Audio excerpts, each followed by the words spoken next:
Is the word biracial a bad thing now? Is mixed bad? What everybody, it seems like we have to have a label and we have to attach something to everybody.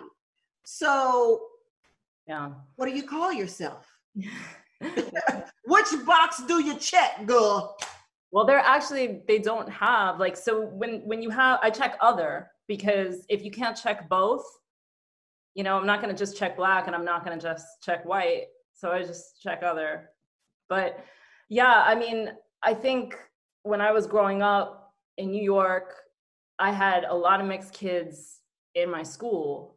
And I remember the term mulatto getting thrown around. Yeah, I remember mulatto. Mm-hmm. And then I learned the origins, and slowly you saw that get weeded out of the conversation. Again, it's a need for context. Yeah. And if it provides somebody some context, I can't get bothered by it. Do I think it's wrong? Not necessarily. We need these practical words, you know, otherwise it's like, here I am, this massive. But what's wrong with here I am? Why do we have to be labeled something? Like, why do we have to check a box at all? If we check a box, why can't that box just be American? Right. Why do we have to check black or white? And in your case, you can't check either because you're both. You know what I mean? Like, how does that fit? And how does it work when people say, you know, if you got to drop a black in you, you're black. But then you say, I don't want to deny the white in me, nor do I want to deny the black in me. But, you know, black people, like you said, is like, girl, you black. Yeah. Well, the answer is it's both. You're both. And people need to shift their context to understand that I have Jewish relatives that lived the lives that they led of suffering and of struggle, that I live this life. And I have black relatives, and for generations whose DNA lives within me, that struggled and progressed so that I can live the life that I live. How dare you dishonor both of those? Both of those cultures, both of those enduring persons, you know, they didn't, what were they doing it all for? If I couldn't stand here and be able to say it's okay that both exist within one corporeal frame. Yeah. And furthermore, let's say I marry a guy who's half Japanese, half some other race that I'm not Persian, you know? What is that kid then? That kid's gonna sit there and be like, well, I'm a quarter this, I'm a quarter, you know, come on, that's ridiculous. Eventually, and I think one of the reasons. Well, I'm confused. What is the kid gonna say? I need to know the answer to that question. Confused? You're making me want to protest. I'm not gonna lie. Like, I want to get to the streets right now. Like, don't deny my father or my mother. Let's go. But yeah, what's that baby gonna say? Mixed lives matter. They do. And that's, you know, look, we want to talk about the way that our world is interconnected. We're all sleeping with each other, you know what I mean? And eventually there are going to be more and more interracial marriages and Absolutely. Children, and they're going to have relationships with more and more interracial children. And eventually, maybe we all sort of look the same. That's why I say we don't need no box. Tehran, how do you feel about that? Like, what happens if you're half Persian, you're half black? What happens if you marry a Japanese woman who's also half Jewish? Like, then what box your kids check?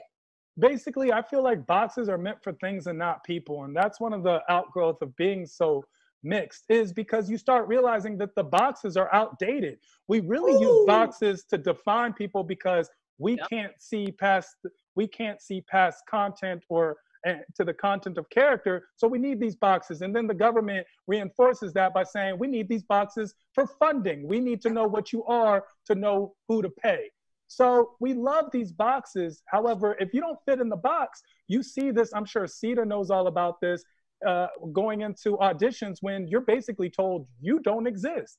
You're not black enough to play a black character. You're not black enough to play a not black character. Basically, I'm going out for roles that Dominicans and Puerto Ricans go out for, and I'm neither one of those either. So where do I fit in society? If you turn on the television, either I don't exist at all or we only exist. And that's a space that I don't want to be in. I want to go to this space right now, Ami.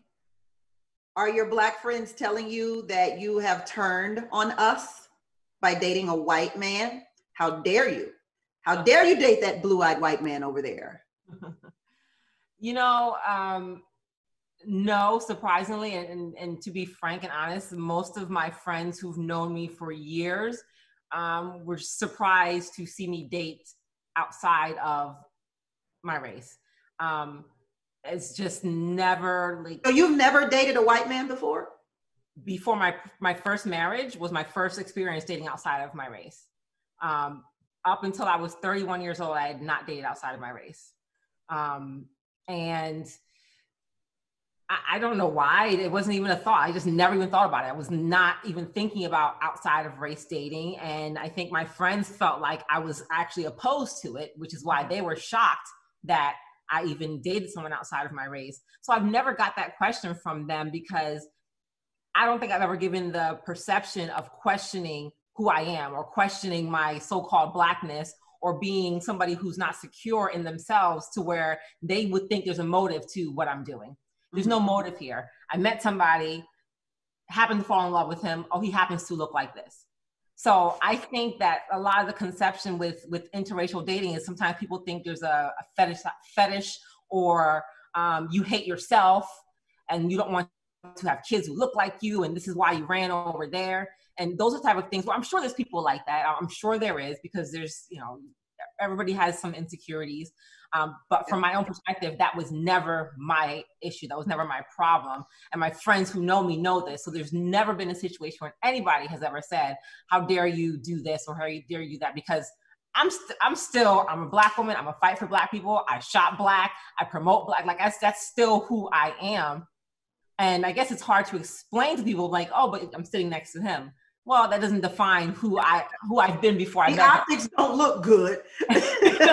Yeah, I know, and I get that, and I think it's really I still have to process in my brain how to outwardly explain this to people, and I still don't know how to explain it. I honestly still don't know how to explain how I am not compromised in any way in my feelings for. Should it even have to be explained though? It should not. It should not have to be explained. It should not. No, I don't feel it. I don't feel it should have to be, but I get the questions. And for me, I don't know how to, I'm saying, explain to the people who ask. Like, all I can say is, listen, I am who I am. I'm proud of who I am. I don't question who I am. I don't know what else to tell you about how this is happening. It just is. Talk about fetishes. So I want to get down and dirty with Justin here real quick. Justin, this is what we talk about in the beauty shops and the barber shops. Let me let you in on something, what we Black women say about men like you. We say when a white man dates a Black woman, he makes sure to get the Blackest woman he can to date to prove to the world that he's down for the people and the cause. Eesh. As you sit next to a Black Nigerian woman of African descent, chocolate in color, as beautifully as she glows, it speaks to what I'm saying our people say. Well, I think that is an assumption, and it might be true about some. I can say from my perspective, I'm white. I love being white. I just happen to think. Sounds funny. Listen, what I'm putting it from my side. I feel you. I've never tried to like identify and try to be like I've hung out with all type of races my whole life because I didn't care. So what I'm really getting at, to be blunt, is that I've always found women of color just more attractive, just to be honest with you. So for a man, I think Ami was speaking more because women are smarter and more intelligent than men. So men, it's physical for me. And I'd be honest today, for most men, a lot of men it is. You look at somebody like, are they attractive to me or not? Women of color have always been more attractive to me. Now, I grew up in North Georgia in a place where they had the kids growing up. There was like a couple of Black people in my whole county.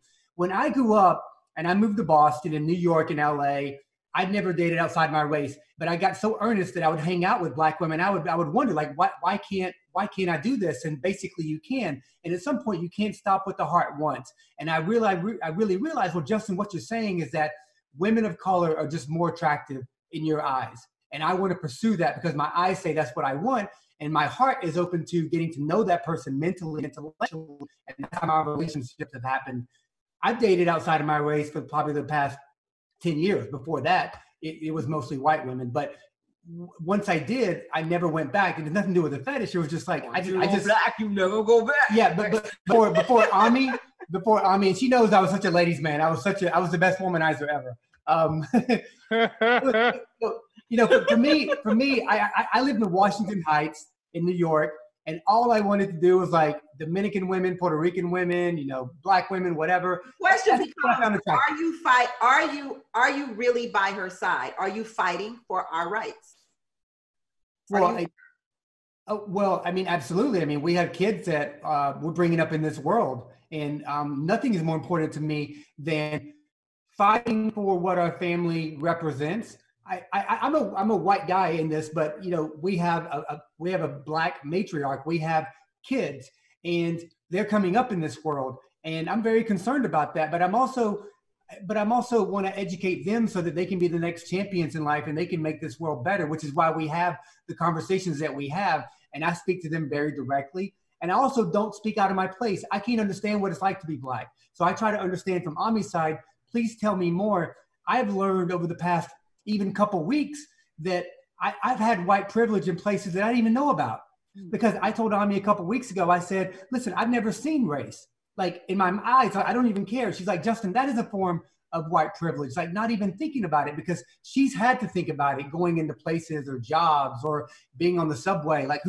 I've never thought about that. That is even a form of white privilege. So my eyes, even though I've been educated and I think evolved, it's still growing. I'm still asking questions.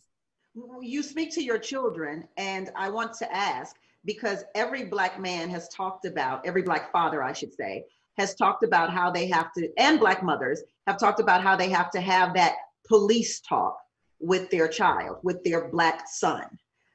My assumption is that if the two of you had children, they're half black, half white.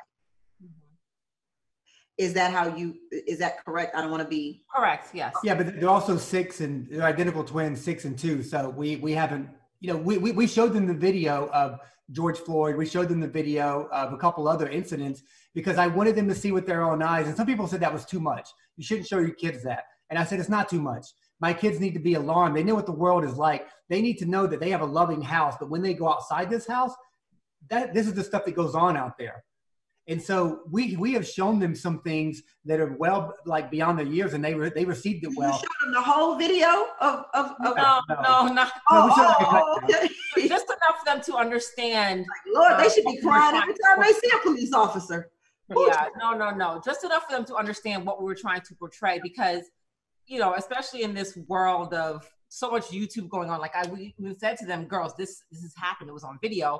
And they're like, oh, okay, let's watch it. I'm like, no. I don't mean like a YouTube video, like somebody acting this out. I mean, for real. Like this is somebody's cell phone. So just to get them to understand the realness of it and the gravity of it and where we stand with it and where people might perceive them when they go out into the world, looking at our children being biracial, but I am a darker skinned person. Our children have melanin. They're not like Sita. Sita, you say you pass, people don't think, some white people think you're just white.